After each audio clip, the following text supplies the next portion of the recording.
6-7 in the morning. I was supposed to wake up 5:40 and the bloody alarm was banging on my head, but I was still asleep. अब उसका reason यही है कि the winter is coming. इसका मतलब आज चादर से मैं ज़्यादा लपट गया। अब इसके कारण मेरा क्लास तो छूट ही चुका है, बट अपने पास ऑल्टरनेटिव्स है किसी और को पढ़ाने का।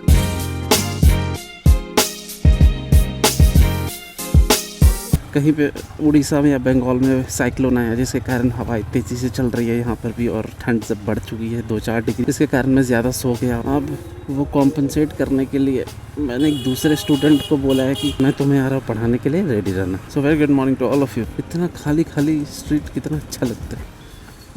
दिवाली है कितने तारीख को मैं नहीं जानता हूँ, आई गेस नवंबर के मिड में या 7 तारीख को तो छठ पूजा है, ये मुझे अच्छे से पता है, पर दिवाली कब है ये मैं नहीं जानता हूँ। तो लेकिन एक इम्पॉर्टेंट चीज़ ये है कि 15 तारीख को I guess if I am not wrong 15th या 14th को काशी में देव दीपावली है।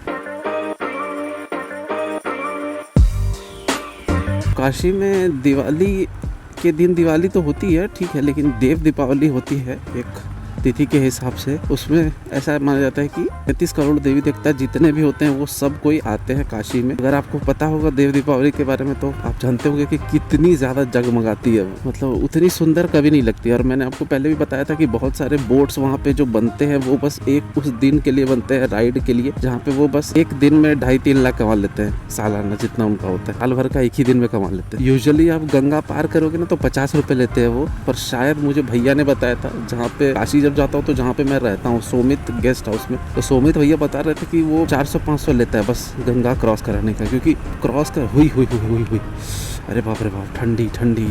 और मैंने शॉर्ट्स पहने हुए क्योंकि गंगा क्रॉस करने से तो आपको पूरा दिख जाएगा ना वाराणसी के स्ट्रक्चर्स। तो देव दीपावली वहाँ पे बहुत अच्छी मनाई जाती है। पिछले बार मैं जाता, पर ये था कि थोड़ा सा मैं केदारनाथ बद्रीनाथ ये सब करके आया था ना, सितंबर में आया ही था, इसलिए नवंबर में फिर जा नहीं पाया, और काशी का आइडिया नहीं था मुझे पिछली बार। तो 14-15 तारीख को देव दीपावली है, लेकिन प्रॉब्लम ये है कि उसकी बुकिंग बहुत पहले ही स्टार्ट हो जाती है। मुझे सोमित भैया बता रहे थे कि लॉबी में लोग सोते हैं, कहीं स्पेस ही नहीं होती है। मैं अगर जाऊँगा तो बस 2 दिन के लिए जाऊँगा, क्योंकि काशी में मैंने व्लॉग तो बनाए हैं, अच्छे कवर किए हैं, लेकिन जब मैं इस बार गया था ना प्रेम के साथ काशी, मतलब फरवरी में, हाँ, मैं बस महादेव के दर्शन करने गया था। इतने सारे अलग अलग शिवलिंग के मैंने दर्शन किए हैं जिनका वर्णन सब काशी खंड में है। काशी खंड में आपको पुराणों में उसके सब वर्णन मिल जाएंगे, लेकिन एक शिवलिंग अगर मैं बोलूँ काशी जो मुझे मतलब बुलाती है कि आओ, मतलब it has to be Atmavireshwar Mahadev. अरे रे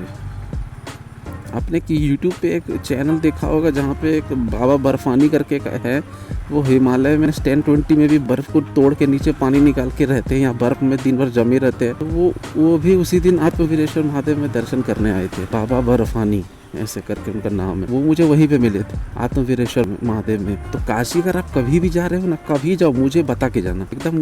मैं तो सोचता हूँ एक डेडिकेटेड वीडियो बना दूँ जहाँ पे मैं बता दूँ काशी अगर जाओ तो कौन से महादेव के दर्शन आप करो।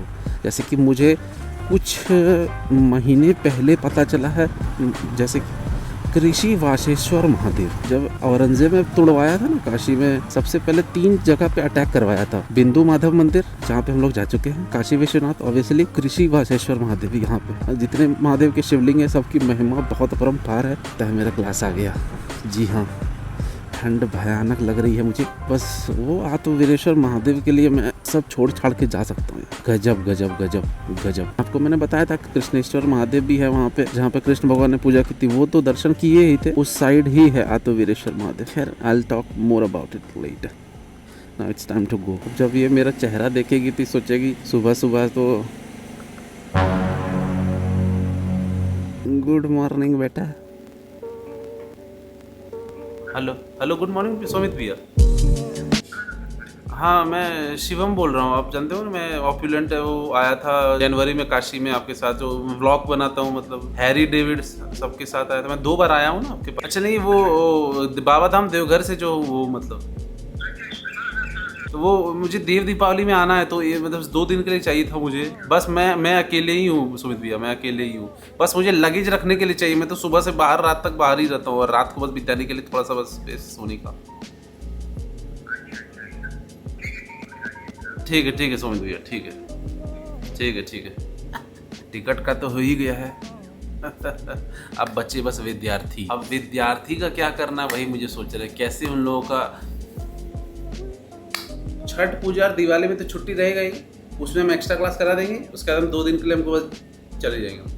तुमसे भी पूछना पड़ेगा क्या, तुम तो एक्स्ट्रा क्लास कर ही लोगी, तुमको क्या दिक्कत होता है, इतना अच्छा टीचर मिला तुमको, ठीक है। अब एक एक करके 12-13 स्टूडेंट्स को बोलना पड़ेगा, तुम एक्स्ट्रा क्लास करो तुम, ठीक है। आत्मवीरेश्वर महादेव के लिए सब कुछ बर्दाश्त कर लो। देखो, मैंने कभी भी नहीं सोचा था कि देव दीपावली में मैं काशी जाऊंगा। मैंने बस प्लान किया था कि कैसे जाऊंगा, क्योंकि मेरे क्लासेस बहुत ज़्यादा रहते हैं, आपको पता ही है। जो इरिटेटिंग चीज़ है एक, मैं मानता हूँ, सबसे पहले चीज़ है ट्रेन टिकट्स। अगर मैं हरिद्वार अभी जाना चाहूँ कि वहाँ से कहीं मैं गंगोत्री जा सकूँ हिमालय, तो नहीं मिलेगी टिकट, मुश्किल पड़ती है। लेकिन अभी देवघर में अच्छा फैसिलिटी क्या है, यहाँ पे इतना भीड़ क्यों, अच्छा ये स्कूल है। अभी देवघर में अच्छी फैसिलिटी क्या है कि देवघर में अखंड भारत नहीं, वंदे भारत ट्रेन स्टार्ट हो चुकी है। जसीडीह से सीधा आपको बनारस पहुँचा देती है, मात्र कितने घंटे में, 7 आवर्स। हाँ, 3 बजे दोपहर में बैठो और 10 बजे आप बनारस में, ये अच्छी बात है। और उसमें टिकट्स की प्रॉब्लम होती नहीं है, तो टिकट्स का तो हो गया। वहाँ पे रहने के लिए मैंने बोला मारामारी होती है, तो सुमित ने मुझे व्लॉगर नहीं पहचाना, ऑप्युलेंट नहीं पहचाना, लेकिन बाबा धाम बोला तो पहचान लिया। थैंक गॉड, यही हमारी पहचान होनी चाहिए। तो रहने का भी हो गया। अब बस सबसे इम्पोर्टेंट बात है, तो स्टूडेंट्स का ये है कि अभी लकीली छठ पूजा और दिवाली ये आने वाली है, तो उसमें मैं एक्स्ट्रा क्लासेस करके ज़्यादा पढ़ा के स्टूडेंट्स को चंद दिनों के लिए, चंद आई मीन बस 2-3, मैक्सिमम 3 से ज़्यादा, ऐसे 2 से हो जाता, लेकिन अब जा ही रहे हो तो 1 दिन एक्स्ट्रा बढ़ा ले। 3 दिन काशी में अपना तय है, सुमित संभाल लेगा। एक्चुअली आप सोच रहे होगे मैं इधर क्यों है, मैं तो उधर से ही निकल जा। यहाँ पे एक महादेव है दर्शन करने, ये देखो, आपको तो पहले पता आया होगा, दूर वहाँ पे कहीं आपको नजर तो नहीं आता होगा, आरती हो रही है। जानता नहीं हूँ यहाँ के कहानी के बारे में, पर मुझे लगता है कि कुछ इंटरेस्टिंग कहानी यहाँ की होगी। मुझे रहना तो ऐसे होता नहीं, मैं सुबह 6 बजे निकल जाता हूँ, रात को सीधा आता हूँ 14-15 किलोमीटर चल के। रहने का तो ठीक है, सुमित भैया के पास है, और जो कि स्पेस भी बहुत अच्छा है। तो अगर आप काशी जा रहे हो, सोलो हो या किसी के साथ हो, तो काशी एक्सप्लोर करनी है, लेकिन को उतने पैसे नहीं देने हैं, क्योंकि काशी महंगी है, रहने वहने वाइज में महंगी। स्पेशली देव दीपावली में तो मैं आपको रेट्स वहाँ जाके ही बताऊंगा कि क्या चल रही है। सुमित गेस्ट हाउस संपर्क करें। एनीवेज, बाप रे बाप, बहुत ठंड। सबसे पहले मैं आपको बता देता हूँ, मैं काशी व्लॉग बनाने नहीं जा रहा हूँ, और मैं देव दीपावली यानी कि वो सुंदरता देखने में भी नहीं जा रहा, वो सेकेंडरी चीज़ है। मैंने पहले ही बताया, वो शिवलिंग जो है वहाँ पे अद्भुत शिवलिंग सब देखने जा रहा हूँ। मेरा मेन प्रायोरिटी वही है।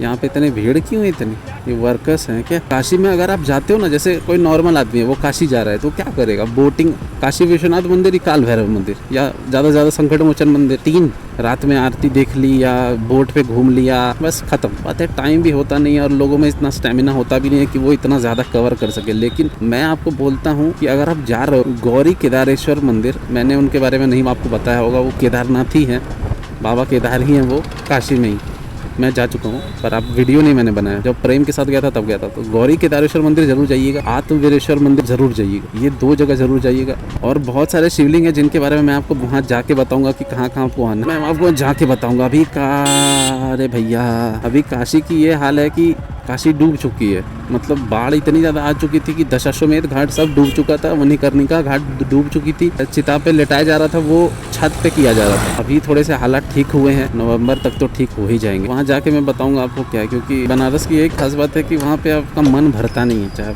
कितना भी कर लो, कुछ भी कर लो। और इन केस किसी को ज्वाइन करना है मेरे ट्रिप में, तो मुझे बता दीजिएगा, मैं ज्वाइन कर लूँगा। बस ये है कि मैं चलता बहुत हूँ, वॉक मेरी बहुत ज़्यादा होती है, तो अभी ट्रिप के लिए तैयारी करनी पड़ेंगी बहुत सारी। पिछले बार तो बड़ा आसानी से चला गया था।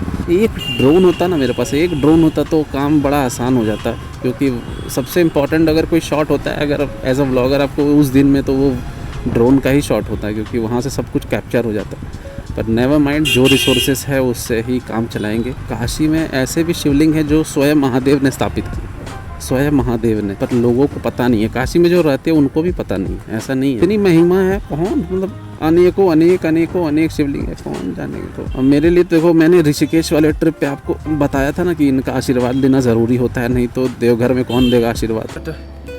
बहुत जरूरत है। हम देवघर में रहते हैं, एक्स्ट्रा जरूरत है ग्रेस, सब चाहिए होता है देवघर में। फिर कौन देगा आशीर्वाद? यहाँ से लेके जा रहा हूँ कि 5 महीना कम से कम रहूँ उसी तरह, आशीर्वाद की जरूरत ना पड़े। और मैं अप्रैल में तभी आया और कांड हो गया, तो मेरी बात सच निकलती है टू सम एक्सटेंट। तो सर्वाइव करने के लिए पावर चाहिए, और पावर काशी, बनारस, हरिद्वार, हिमालय, यही सब में मिलती है। यहीं पे आपको मिलती है स्ट्रेंथ असली वाली, जो आपको ये लाइफ में सर्वाइव करने के लिए। मटेरियलिस्टिक लाइफ में भी स्ट्रेंथ चाहिए होता है, स्पिरिचुअल में तो चाहिए होता ही। तो ऐसा ही है, तो इसलिए बनारस जो है एक्सट्रीमली इंपॉर्टेंट। अब जाने को तो मैं 2 दिन अगर ट्रिप मिले तो कहीं और भी जा सकता हूँ। मैंने सोचा था कि मैं देहरादून फ्लाइट करके जाऊँगा सीधा केदारनाथ, लेकिन पता नहीं यार, वो तो वीरेश्वर महादेव जो है ना, वो हर समय रहता है कि कब एक बार फिर। एनीवेज मैं रेडी वगैरह होता हूँ, मुझे अभी बहुत ज़्यादा काम करना है, फिर बाद में आपसे मुलाकात अगर कर पाया तो। क्योंकि आज के लिए मैं व्लॉग में बस ऐसे ही बता रहा हूँ कि I am going to Kashi. और अगर आपको हवा में इंटरेस्ट नहीं है, मतलब शिवलिंग में ऐसे थोड़ी सी ज़्यादा धार्मिक हो जाती है आपके लिए, तो उसके लिए मैं एक्सट्रीमली सॉरी। मैं जानता हूँ उस केस में बोरिंग हो जाता है व्लॉग, बट मैं कुछ नहीं कर सकता है। I am extremely sorry for that. Bye bye.